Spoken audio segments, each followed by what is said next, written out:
Let me tell you something. Nobody who actually has worked in a homeless shelter or who has been in a homeless shelter, like living in there, will tell you to go to a homeless shelter. Because usually, especially if you are a single person without kids or a single person with kids and no like partner, usually there's a target on your back.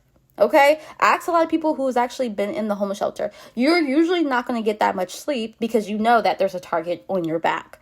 All right. There are people who will literally watch the homeless shelters and will watch you come out of the homeless shelter and see where you are going. Because if you do not have a job, right, no matter if you're going to the unemployment office or wherever the case is, if you do not actually have a job, you do not have kids or a partner, it's so easy to get kidnapped or to get SA'd. Because what are you going to do?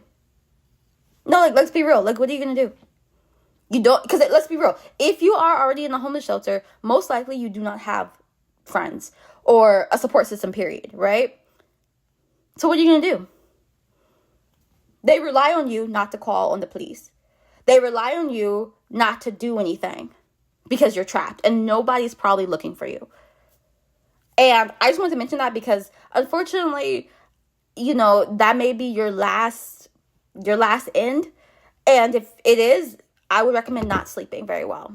I would recommend not sleeping at all because people say, well, you can bring this, you can bring that, you can bring a pocket knife, you can bring a weapon of some sort. No, you really can't. They usually do check you at the door, and usually any bags you have to usually put up. That does not go for all homeless shelters. But I just want to kind of do a PSA because not all homeless shelters are necessarily good, but all of them definitely will put a target on your back. Because if you are obviously living in a homeless situation, then people know that you're some form of obviously homeless.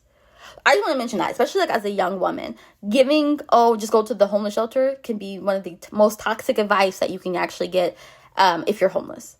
If it only go if it's your absolute last resort. I personally would rather sleep in my car or under a bridge.